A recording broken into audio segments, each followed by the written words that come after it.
मधुम परागा, सुरुच सुवास सरस अनुरागा। मंगल भवन मंगलहारी, उमा सहित जहि जपत पुरारी। सुमिर शिवा शिव पाई पसाऊं, बरनऊं रामचरित चित चाऊं। पानी ग्रहण जब कीन महेशा, हर्षे तब सकल सुरेशा। हरि रामचरित सब आए, प्रेम पुलक लोचन जल छाए। कवन सो काज कठिन जग माही, जो नहीं होई तात तुम पाही। राम काज लगी तब अवतारा, सुनता ही भायाऊं परबतारा। हे महादेव, इस जगत में बाबा, इस जीवन बाबा, न कोई कार्य कठिन है, न ही कोई कार्य संभव है मैया। सारे कार्य सरल और संभव हो जाते हैं बाबा, अगर आपकी कृपा हो जाए। न चाहते हुए भी श्री रामचंद्र जी को युद्ध लड़ना ही पड़ा।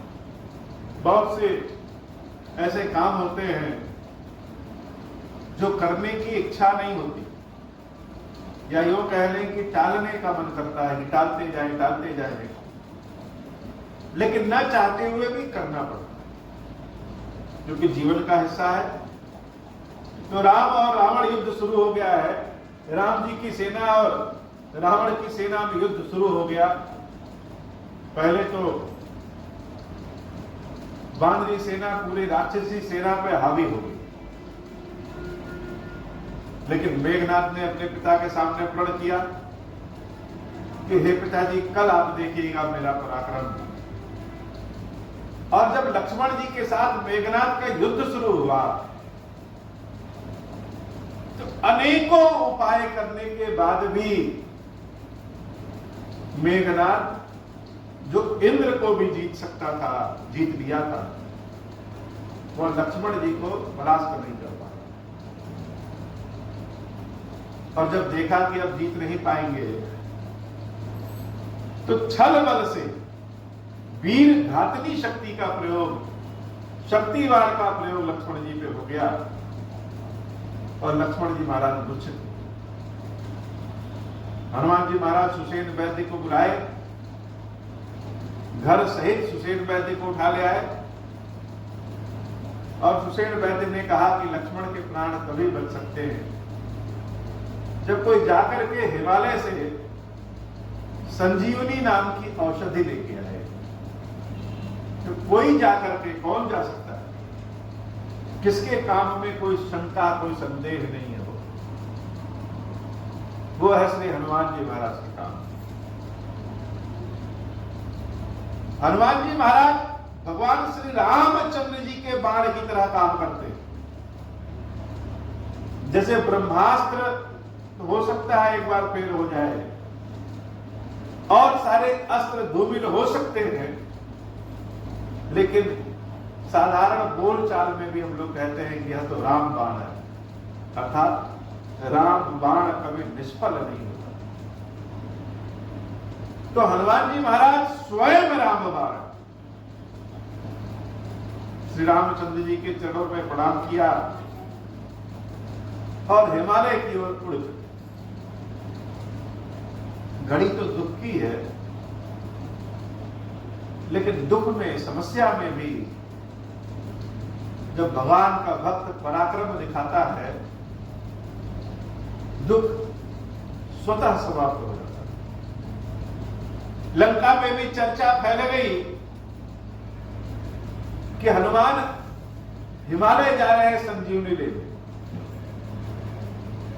बड़ी मुश्किल से तो लक्ष्मण जी को शक्ति लगी, मूर्छा आई, और अगर कहीं लक्ष्मण फिर से जीवित हो गए, होश में आ गए, तो समझ लीजिए कि यह लंका निश्चित रूप से समाप्त है। तब एक ही उपाय है कि औषधि को रोगी तक पहुंचने ही न दे। यह भी युद्ध कला का एक प्रदर्शन है आज भी युद्ध इसमें होता है कि जो विरोधी सेना है उसके राशन दवाइयों के रास्ते को, पुल को बाधित कर दिया जाए। भला हनुमान जी महाराज के काम को रोकने वाला कौन है? लंका में तो कोई ऐसा नहीं। सब हनुमान जी महाराज को जानते हैं कि रावण के समक्ष जब हनुमान जी महाराज अपने पराक्रम पे आए तो लोगों को लगा कि हनुमान के पूंछ में आग लग रही है, लेकिन रात तो समूची लंका में फैल गई। हनुमान जी के इस गाथा को लंका का कोई निवासी भी आज तक भूला नहीं है। तो इसमें किसमें इतना साहस है जो श्री हनुमान जी महाराज के काम को रोक सके? तो जब व्यक्ति बल से नहीं जीते जा सकते तो छल से जीतने की कोशिश होती है। सदियों से परंपरा चली आई। रावण ने कालनेमी नामक एक राक्षस को बुलाया और कालनेमी से कहा कि जाओ हनुमान के रास्ते को रोको कि वह हिमालय न पहुंच सके, औषधि न ला सके। लेकिन कालनेमी तो जानता है कि राम कौन है। शायद रावण को छोड़ करके सब जानते हैं कि राम कौन है। बहुत कोशिश किया अपने महाराज रावण को समझाने की कि हे प्रभु यह सब छोड़िए, बड़े भाग्यशाली हैं हम सब कि लंका में स्वयं परम ब्रह्म पधार रहे हैं। पधारे तो ऐसे प्रभु से वैर नहीं किया जाता, ऐसे भगवान के तो चरणों को पकड़ लिया जाता है। जगत जननी है सीता, उनको सौंप दीजिए राम को और श्री रामचंद्र जी के चरणों में शरण ले लीजिए। लेकिन रावण को कहां समझ में आ रहा है? रावण को समझ में नहीं आता। कालनेमी ने सोचा कि इस पापी रावण के हाथ से मरने से अच्छा है कि भगवान राम के दूत, भगवान राम के भक्त के हाथों से मृत्यु पाया जाए। राम के भक्त के हाथों से मृत्यु पाएंगे तो संभवतः मुक्ति भी हो जाएगी। हनुमान जी महाराज बड़े वेग से हिमालय की ओर उड़ गए और औषधि लेकर के उनको सूर्योदय के पहले आ जाना है। इतने कम समय में कहां लंका और कहां हिमालय, दूसरा कोई सोच भी नहीं सकता कि जाए। जो बुद्धिमान लोग होते हैं किसी कार्य को करने के पहले बार बार सोचते हैं, और जो भगवान के भक्त होते हैं जिस कार्य को करने के लिए आगे बढ़ जाते हैं वही कार्य ही सोचनीय हो जाता है कि कैसे हो। राम कथा का असली आनंद तब है जब हम अपने को राम कथा से जोड़े। कानों से सिर्फ राम कथा सुन लेना राम कथा का आनंद नहीं प्रदान करता। तो राम कथा का आनंद तब प्राप्त होता है जब राम कथा से स्वयं को जोड़े, अनुभव करें कि हम सब जो सोचते हैं किसी कार्य को करने जाते हैं कि हम सोचते हैं कार्य तुरंत हो जाए। स्वयं भगवान श्री राम जब अपने कार्य को करने जा रहे हैं, न कोई पाप किया उन्होंने, न किसी के हिस्से की छीना, लेकिन उसके बाद भी आज उनकी जानकी का हरण। हम लोग कहते हैं बाबा कि भगवान को जितनी सेवा पूजा किया जाता है वह तो उतने कष्ट में पड़ जाता है। यह कलयुग है। त्रेता के समय भी यह हाल था। स्वयं भगवान उदाहरण दे रहे हैं। तो कलयुग में क्या कहें? इसलिए कष्ट से घबराए नहीं।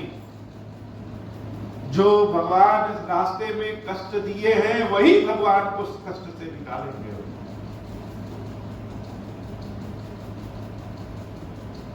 तो राम कथा से स्वयं को जोड़ें कि अगर यह घटना हमारे साथ हुई होती तो कैसा महसूस होगा कि एक ऐसा भाई जिसने अपने भाई की सेवा के लिए, प्रेम के लिए न राजमहल का सुख देखा और न ही अपने भविष्य की चिंता। राम के चरणों में प्रेम कैसे होता है, यह कोई लक्ष्मण जी से सीखे। कि स्वयं राम भी जिसके बिना जीवन की कल्पना नहीं कर सकते, ऐसा सेवक, ऐसा भाई जब प्रभु श्री राम के सामने मूर्छित अवस्था में पड़ा है तो प्रभु श्री राम की स्थिति क्या होगी? सारे लोग कहते हैं कि वह तो सर्वगुण संपन्न है राम, एक इशारे से ब्रह्मांड को इधर से उधर कर सकने वाले हैं राम। और आज जब अपना भाई ही, वह भाई जो राम जी की सेवा के लिए उनके साथ साथ आया, वह भाई जब मूर्छित अवस्था में पड़ा है और प्रभु श्री राम असहाय स्थिति में, असहाय का मतलब यह कि लीला में है। कभी कभी रात्रि कटती नहीं, रात्रि अर्थात दुख का समय कटता नहीं, लेकिन इसका मतलब यह नहीं है कि जीवन में प्रकाश, जीवन में सुख नहीं आएगा। राम को भी इंतजार करना पड़ा, जिनके एक आदेश से हिमालय स्वयं उड़ करके लंका में स्थापित हो जाए, जिनके एक इशारे से सूर्य निकलना भूल जाए, जो स्वयं कालों के काल महाकाल हैं, ऐसे प्रभु को भी बैठ करके रात्रि बितानी पड़ रही है। ऐसे प्रभु भी आज अपने किसी भक्त पर निर्भर है। तो केवल सेवक स्वामी पे निर्भर नहीं होता, स्वामी भी सेवक पर निर्भर होता है। जो अच्छे स्वामी होते हैं वह इस बात को मानते हैं, पहचानते हैं। तो राम संभवतः यही शिक्षा देना चाहते हैं कि आप चाहे कितने भी गुणी हो जाइए, संपन्न हो जाइए, कितने भी सुखी हो जाइए, कितने भी ज्ञानी बड़े हो जाइए, लेकिन छोटा सा छोटा कण भी कभी ऐसा हो जाता है जिसके बिना काम नहीं चलता। हनुमान जी महाराज बड़े वेग से उड़ते हुए गए और पलक झपकते ही जैसे हिमालय की गहनियों में पहुंच गए। बड़ी सुंदर गाथा है। सोचिए, रामचंद्र जी विलाप कर रहे हैं अपने भाई को अपने गोद में लेकर के, और वहां जितने बानरी सेना है उसमें से कोई एक बानर तो हम भी हो सकते हैं जो आंखों से अपने भगवान को विलाप करते हुए देख रहे हैं। हनुमान जी महाराज का रास्ता रोका क्यों जाए, कैसे रोका जाए? काल नेमी में इतनी शक्ति तो है नहीं कि भुजाओं के बल पे हनुमान जी महाराज का रास्ता रोक सके। तो काल नेमी ने सोचा कि क्यों ना छल से भगवान के इस दूत हनुमान जी महाराज का रास्ता रोके। तो छल से कैसे? छल से ऐसे कि हनुमान जी महाराज और किसी तरीके से रुके चाहे ना रुके, लेकिन राम जी का गुणगान जहां चलेगा, राम जी की कथा का जहां चलेगी, वहां हनुमान जी महाराज जरूर रुक जाते हैं। तो कालनेमी ने अपने कार्य को करने के लिए राम कथा शुरू कर दी, राम नाम का गुणगान शुरू कर दिया हो। और यह उस त्रेता युग में एक कालनेमी है, इस कलयुग में हम सब कालनेमी।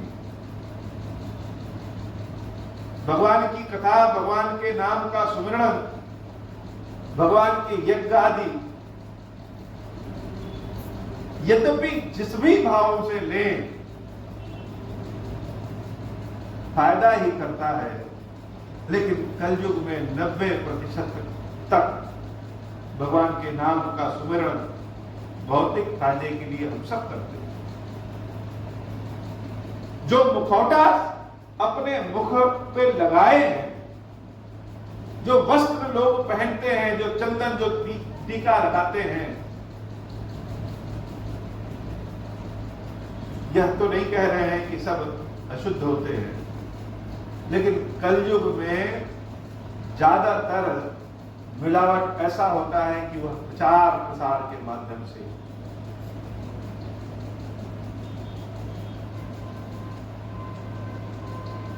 अपने उस कार्य को बढ़ाने के लिए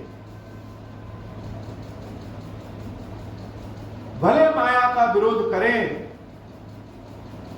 लेकिन माया के बिना एक पल भी हम सब में कोई रह नहीं सकता। तो उस समय कालनेमी ने झूठा प्रचार प्रसार आवरण धारण किया कि राम कथा सुनाएंगे तो हनुमान रुकेंगे, लेकिन उस कालनेमी की भावना हनुमान जी महाराज को कथा सुनाने की नहीं, अपना काम निकालने का। आज समाज में हर जगह यह वातावरण कि भगवान की सेवा, पूजा, कथा भगवान के प्रेम के लिए कम और अपनी आवश्यकता के लिए ज्यादा। कलयुग में होने वाले आचरणों को अगर देख लें, कथा पंडालों को देख लें, मंदिरों के सामने लगने वाली भीड़ को देख लें, तो शायद एक बार यह लगे कि सतयुग में भी इतना पुण्य नहीं होता होगा जितना इस समय। लेकिन वही बात कि जिस प्रकार कालनेमी ने भगवान की कथा, भगवान का भजन अपना कार्य करने के लिए किया, वही हाल आज की अवस्था में। किसी एक को क्या समझ से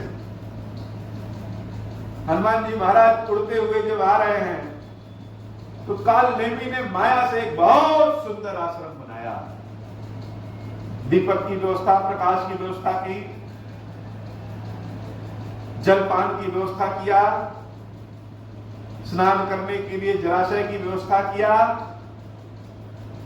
हर वह माया का आवरण बनाया जिससे उड़ते हुए हनुमान जी महाराज भी राम जी की गाथा को सुनकर के एक पल के लिए रुक जाए।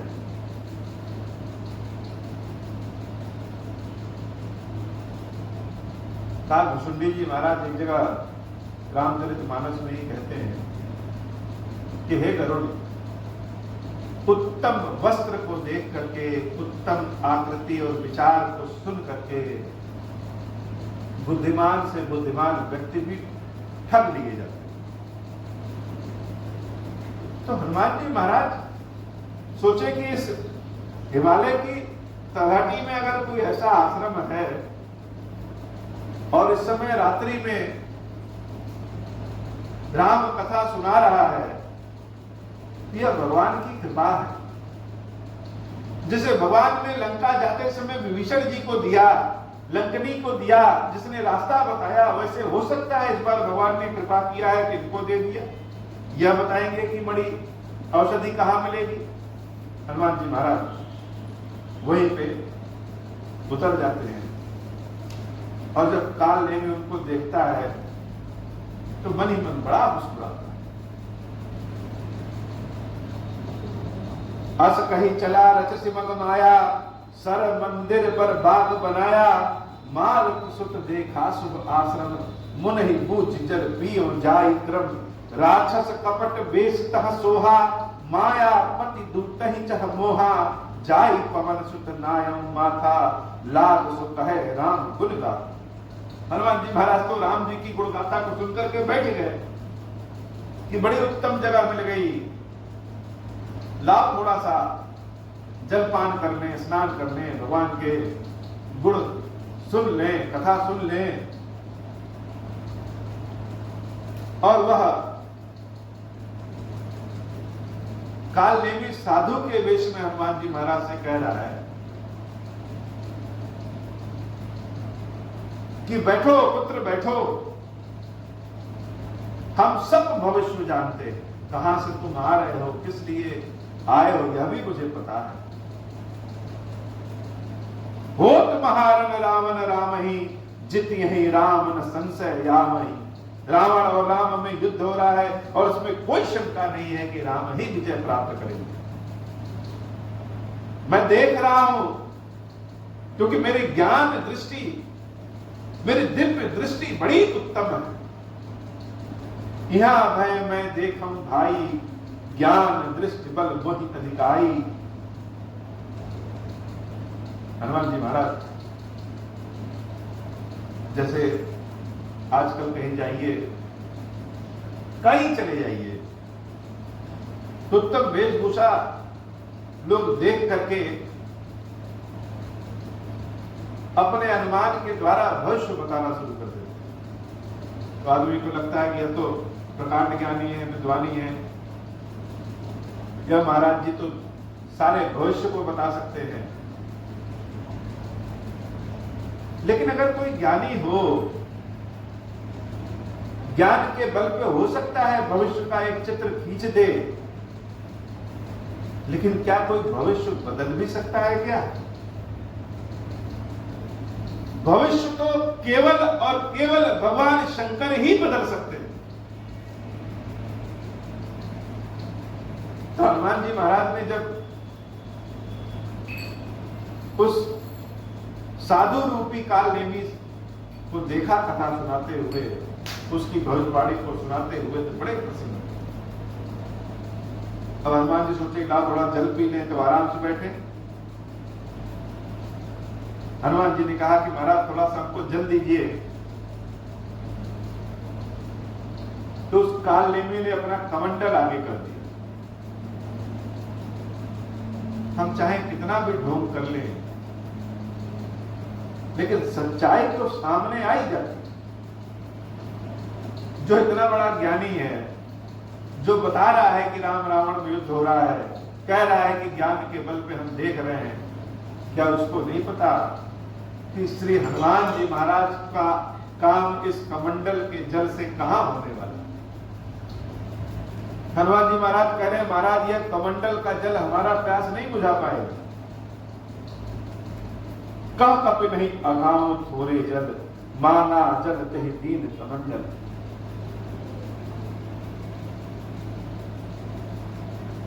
उस कपटी कालनेमी ने हनुमान जी महाराज को जलाशय दिखाया कि वहां है। हनुमान जी महाराज कहे कि हम जरा स्नान करके तब आते हैं, तब आपकी कथा, आपके मुख से राम कथा सुनेंगे। सर मज्जन करी आतुर आवहूं, दीक्षा देव ज्ञान जय पावहूं। उस कालनेमी ने कहा कि जाओ तुम स्नान करके आओ, तब हम तुमको दीक्षा देंगे और तुम ज्ञान प्राप्त करोगे। हनुमान जी महाराज उस जलाशय में प्रवेश करते हैं और उसी समय एक विचित्र घटना होती है।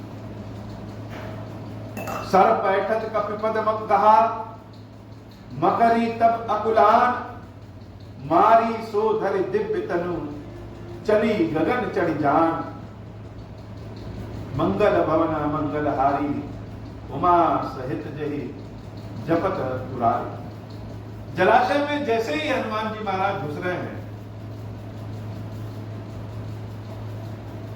घुसते ही उस जलाशय में एक मगरमच्छ थी। उस मगरमच्छ ने हनुमान जी महाराज के चरणों को पकड़ लिया। अब हनुमान जी महाराज कहे यह क्या, हम तो भगवान के काम करने आए हैं और यह अगर मगरमच्छ हमको घायल कर दी तो भगवान के काम कैसे करेंगे? मारी सो धरे दिव्य तनु।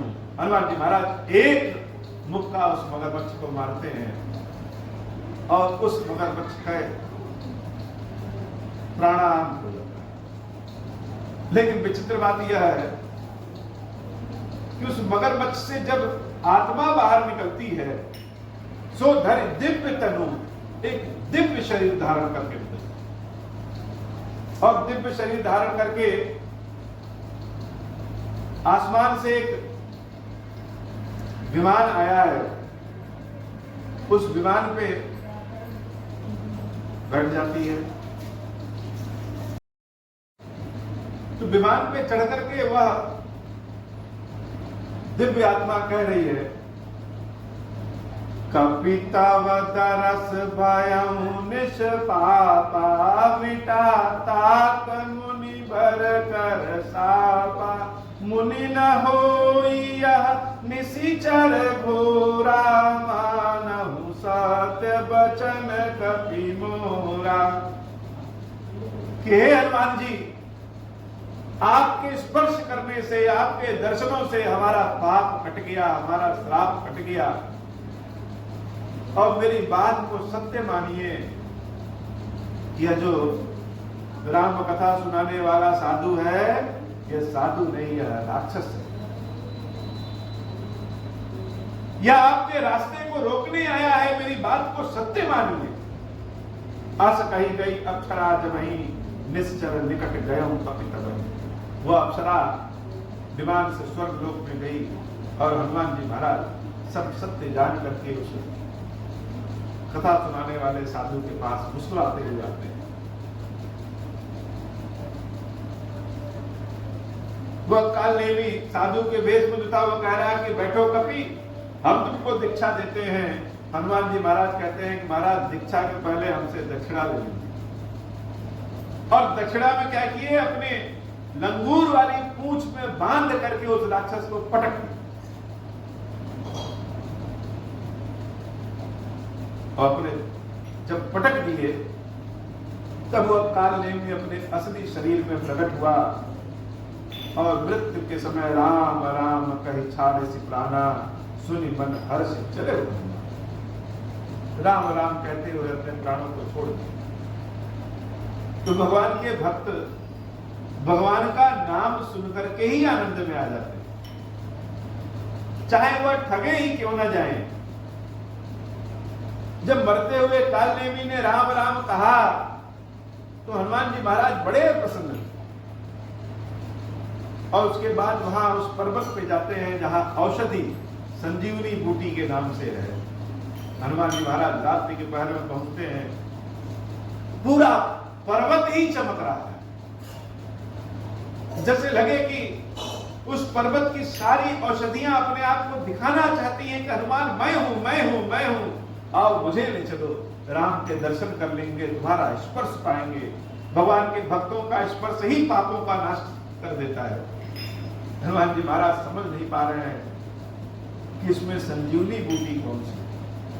देखा शैल न औषध चीना, सहसा तत्पार गिर लेना। तो क्या करें, पहचान करने में तो रात्रि का पहर बीत जाएगा। हनुमान जी महाराज ने जय श्री राम कहा और पूरे के पूरे पहाड़ को ही उठा दिया। अद्भुत स्वरूप, अद्भुत दृश्य। आज भी हनुमान जी महाराज का यह चित्रण प्राय हमको घरों में, तस्वीरों में, मंदिरों में दिख जाता है। अभी जिस दिन हनुमान जी महाराज की जयंती थी, जन्म दिवस था, उस दिन आसमान में हमने अपने मोबाइल से फोटो खींचा, तस्वीर खींचा, जिसमें जैसे लग रहा था कि बादलों का एक आकार बना था। वह बादलों का आकार यह तस्वीर जैसे उकेर दिया था, बता रही थी कि हनुमान जी महाराज पर्वत लेकर के उड़े जा रहे,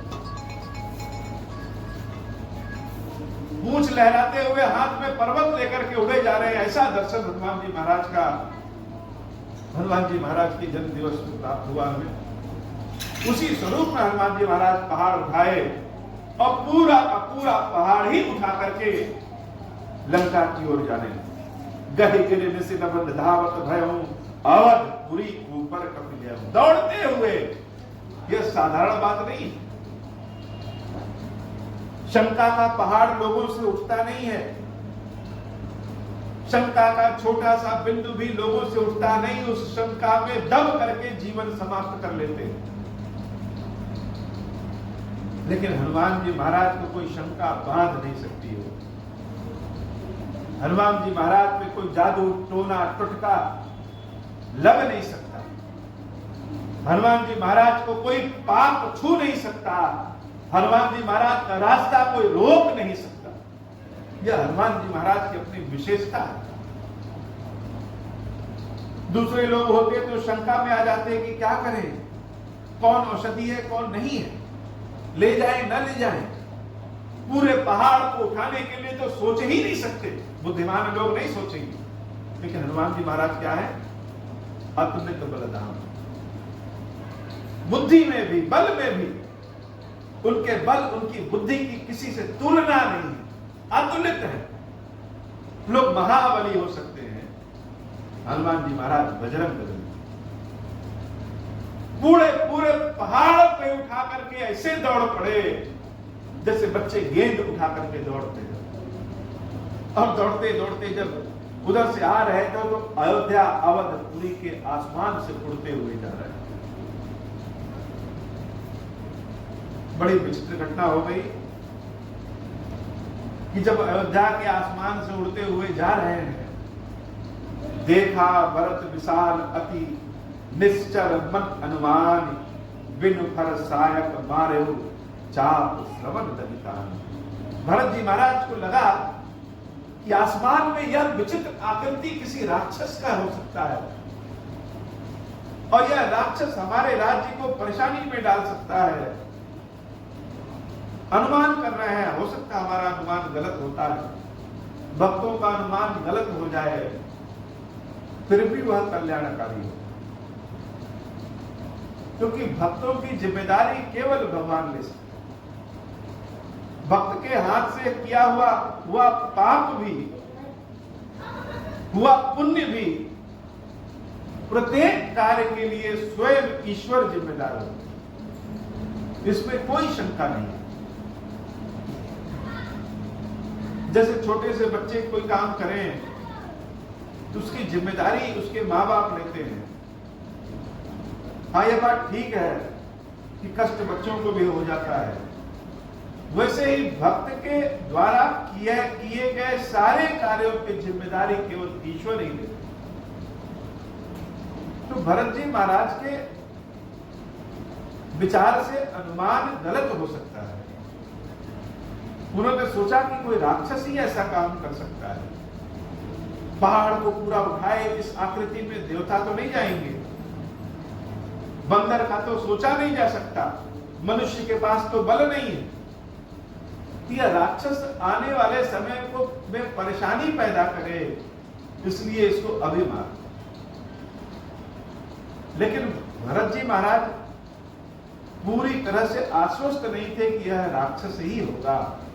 निश्चर अर्थात जो रात्रि में घूमे टहले। तो हनुमान जी महाराज तो उस समय निश्चर ही हैं, रात्रि में ही दौड़ रहे हैं।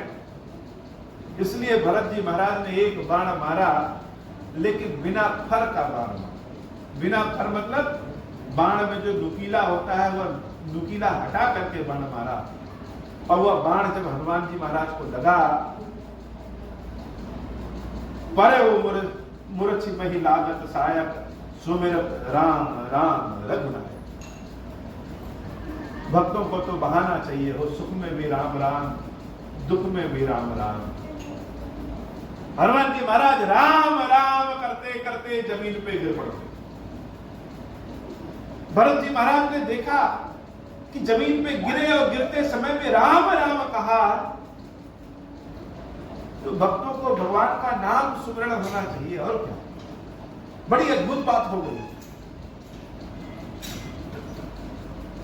आज की कथा इतनी। श्री गिरेश्वर महादेव जी, गिरेश्वरी मैया जी हम सब के ऊपर बाबा अब हो प्रसन्न प्रभु मोह पर, नाथ दीन पर नेहूं, निज पद भगति देहु प्रभु पुनि दूसर पर देहु। तब माया वश जीव जड़ संतत फिरहि भुलाना। हम पर क्रोध न करिय प्रभु कृपा सिंधु भगवान। शंकर दीन दयाल अब हम पर मुँह कृपाल। साप अनुग्रह होई जहि विधि नाथ थोरहि काल। दीन दयाल विरुद्ध संभारी हरहु नाथ मम संकट भारी। जहि विधि होई नाथ हित मोरा करहु सुबेगी जानी दास मैं तोरा। राम राज बैठे त्रैलोका हर्षित भय गए सब शोका। जे सकाम नर सुनहि जे गावहि सुख संपत्ति नाना विधि पावहि। जो इच्छा करि हूँ मन माही हरि प्रसाद कछु दुर्लभ नाही। मंगल भवन अमंगल हारी उमा सहित जहि जपत पुरारी। बोल श्री खीरेश्वर महादेव जी खीरेश्वरी मैया जी की सदा ही जय हो। खीरेश्वरम हे भगवान शंकर, आप ऋण पातक दुर्भाग्य और दरिद्रता की निवृत्ति के लिए तथा संपूर्ण पापों का नाश करने के लिए मुझ पर प्रसन्न होइए। मैं दुख और शोक की आग में जल रहा हूँ, संसार भय से पीड़ित हूँ, अनेक प्रकार के रोगों से व्याकुल और दीन हूँ। हीरेश्वर मेरी रक्षा कीजिए। देव देवेश्वर सबको निर्भय कर देने वाले महादेव जी आप यहाँ पधारिए और मेरी की हुई इस पूजा को स्वीकार करिए, मेरा मंगल करिए। महादेव श्री शंभु। ओम श्री राम ओम श्री राम ओम श्री राम।